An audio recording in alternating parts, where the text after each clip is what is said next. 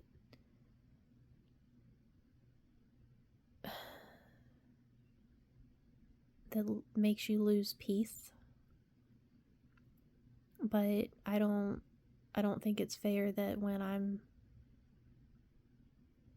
trying to communicate what I'm feeling, if that causes you to lose your peace because I'm trying to communicate, like, this is how I feel, then I think there's a problem. I do wonder, though, if we would have went to therapy, and that might be the thing that could fix all of this, because I feel like there's been too much damage done on both sides that we will not be able to come back to a relationship. But this one thought, if we, and I am open to it, but I don't think he is, if we both were open to doing like a couples therapy session,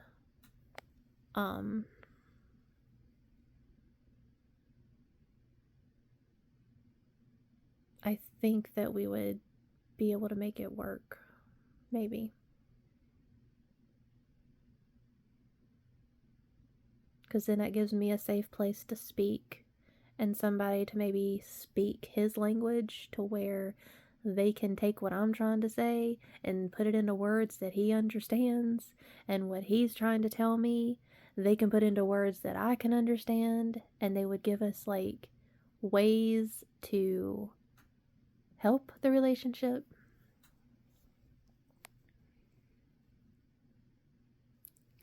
But I'm not going to hold out hope for that, because with the way he's been acting and the way he's just so heartless right now, it's dead. It's just dead. Like, it's not wilted. It's not...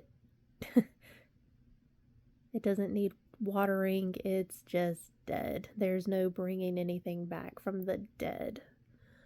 So I'm not going to hold out hope for it anymore.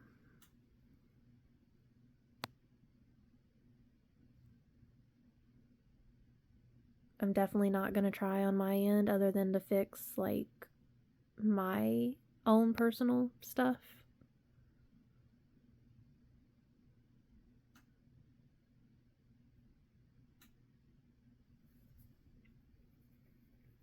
So if that's something he wants, then that's something he's going to have to work on. That's something he's going to have to initiate and communicate, because I am not.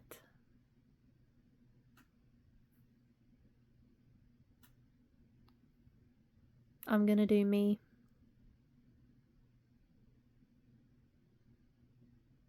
And I'm going to find happiness.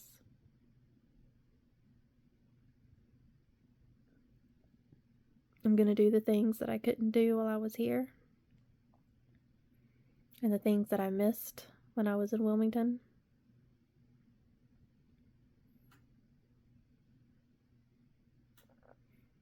And my parents are super toxic, and there's relationship issues there, but maybe with my therapy, I can work through those issues, and maybe I can strengthen my relationship with them, as well as learn how to strengthen my relationship with my sister.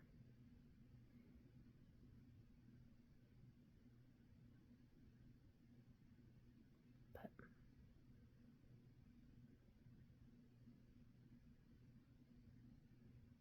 whatever happens, it's going to be what Erica wants, because I haven't got to do that in a very long time. I have not been selfish, regardless of what people want to say. I have done what other people have wanted. I have tried to be a people pleaser, and I always feel like I fail because it wasn't enough to satisfy them or please them. And I'm tired of doing that. I'm tired of failing other people. it's time for me to be like, screw other people. Do what makes you happy. Don't listen to other people. What does Erica want? What does Erica want?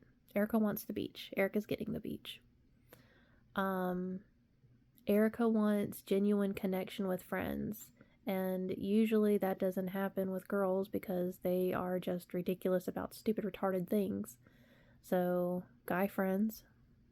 I will be able to have guy friends again. And maybe, I mean, I know if me and Josh work on things, that means I've got to let go of those guys. Or maybe I don't. Maybe if that's the circumstances, maybe I don't. Go back to Josh.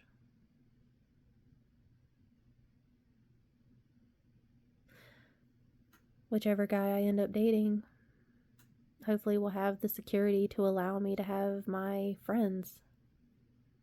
Maybe they're friends with these guy friends. Who knows?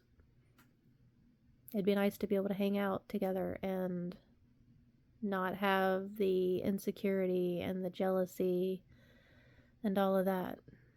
To be secure within myself and to be secure in the relationship to where we can have whatever friends we want and be okay.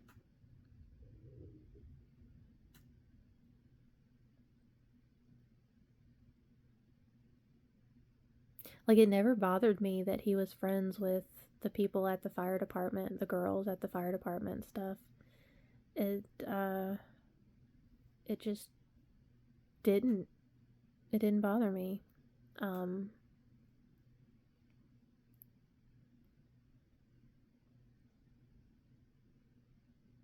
It bothered me when he texted them in front of me because of what he told me about showing attention to other guys is considered cheating.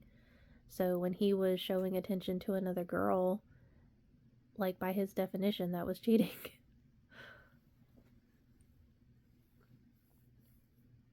But I'm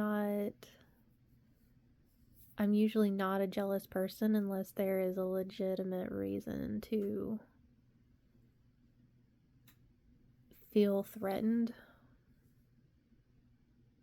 But really, I shouldn't feel that way. I should give them the freedom to do what they're going to do, because if they want to cheat, they're going to cheat. So giving them the freedom to make that choice will show me way quicker the person that they are.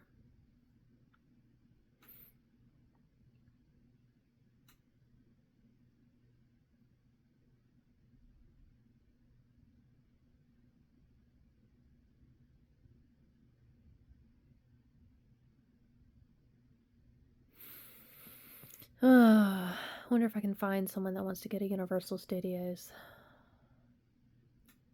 I'd love to go back there again. I can't afford it.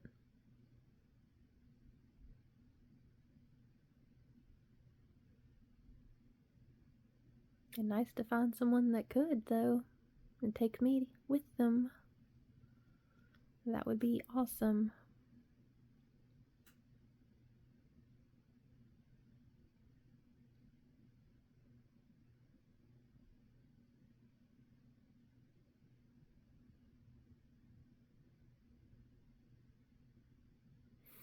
Yep. I'm not gonna stray from my standards anymore.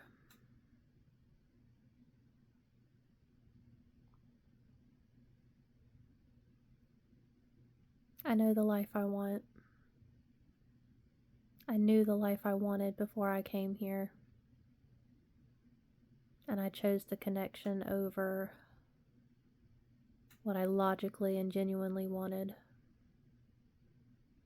And that's why I shrank. That's how I got into a trauma bond, because I lost myself.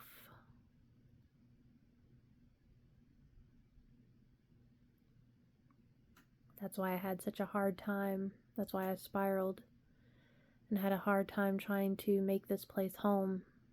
Why I never wanted to really unpack my stuff. because I knew logically that it wasn't a good fit.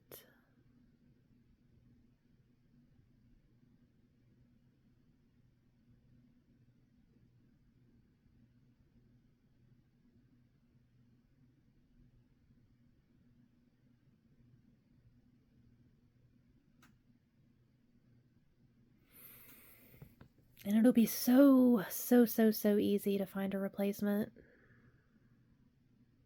So easy.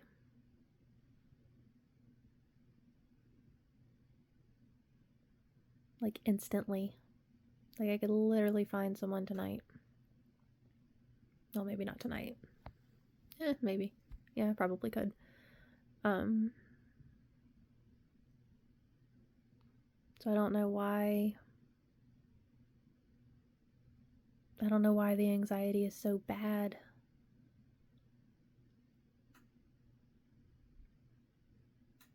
Like people that can give me the world.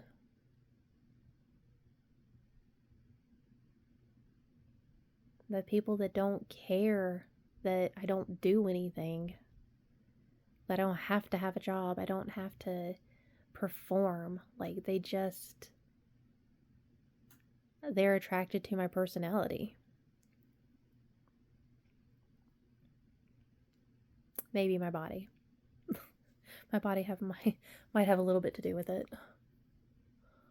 But the ones that have been around and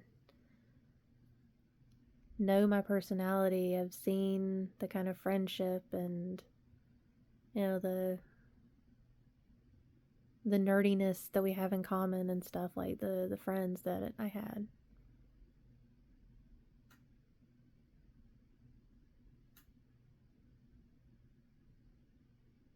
So why grieve the relationship when I know I can find better? Why does it hurt? Why am I going to go through withdrawal? Why was I sitting in bed shaking, falling apart? When I know, without a doubt, do I know that there is other people out there that are better. So many.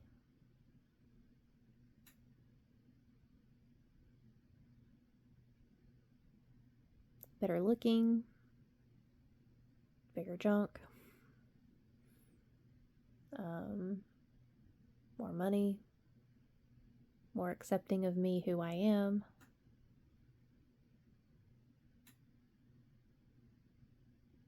That is 100% okay with me being a stay-at-home wife. Like they're okay with me doing whatever it is that I want to do. Because all they care about is me.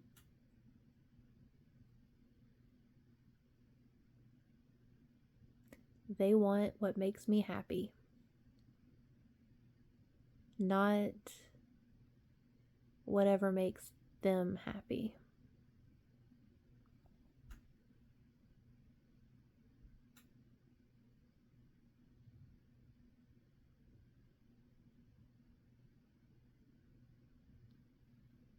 So I could go to those people that I already know have those qualities, or I can go and find new people that possess those qualities.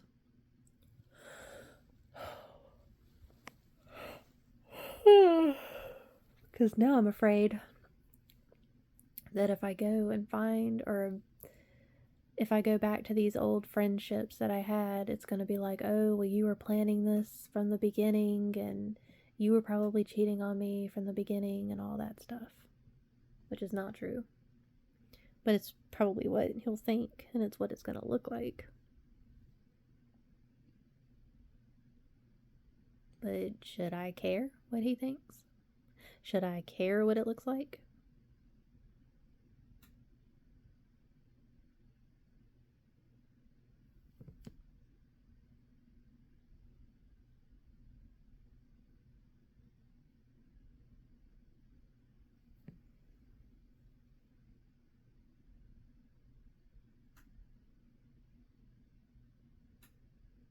none of my friends have had like this alpha energy that he has had. And I don't know if that's something that I'm going to miss or not.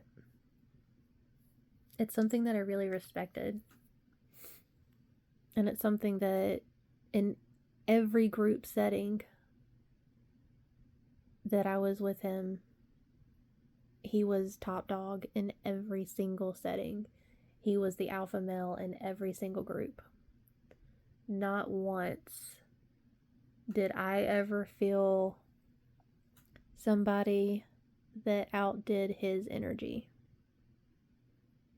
I always felt that I was with the biggest dog in the pack, the most powerful, the most, I don't know about respected or revered, but I always felt like I was with the alpha of the pack in every group setting. That's a good feeling. It's a very safe, protected, secured feeling. And it's not something that I've experienced in any relationship I've ever had. So that's going to be new. Like, that'll be something that I miss for sure. I could find it again, but I wonder if that energy comes with the issues that I've had in this relationship too. If that top dog alpha energy comes with that, if you don't make my life easier, then there's no point in you being here attitude.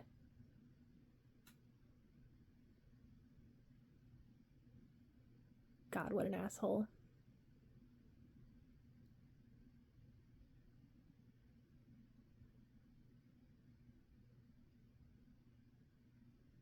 Oh, and Church of Christ too. That was another thing that I really liked because where I'm from, not too many people know about Church of Christ.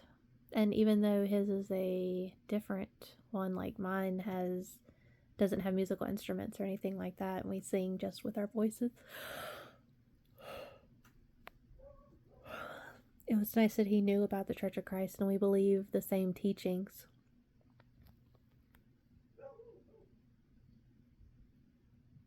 But it's not like he's like a real Christian man, though, either.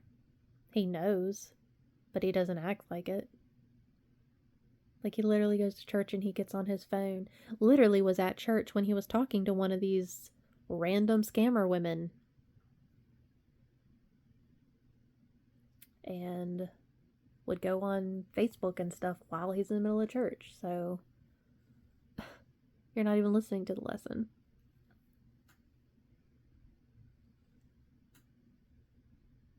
And a Christian man would not act the way he's acted towards me.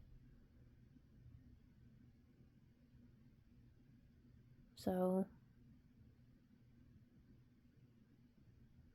yeah.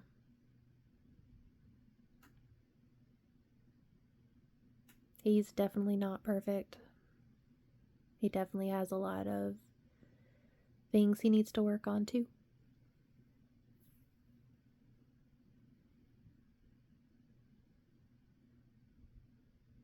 And I don't expect to be with anybody perfect. I don't expect to find anyone perfect. But I can definitely find better.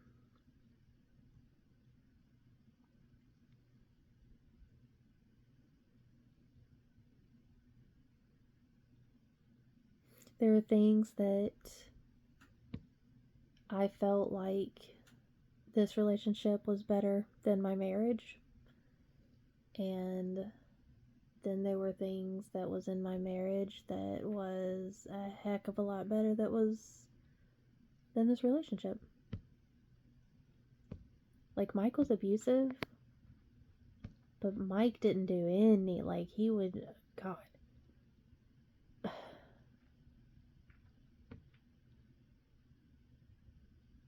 Mike has grabbed me, but Mike hasn't drugged me across the house. Mike hasn't, like, scratched my face. Mike hasn't ran over a dog because he was mad.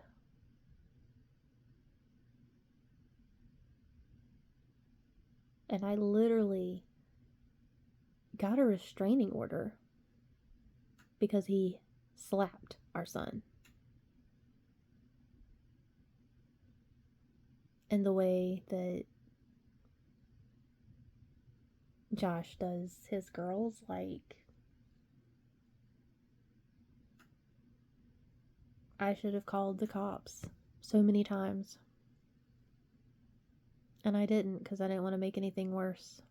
And because they weren't my kids. But there's no way that I would have... I mean, I got a restraining order from my ex-husband for doing not even as bad as stuff that I've seen him do.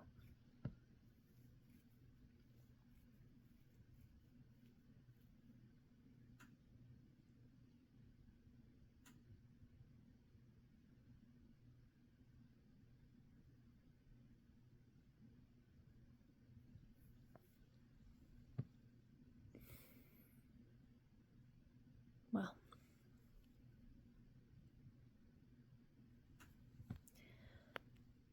I've done a long enough video, so I am going to call it a night. Maybe.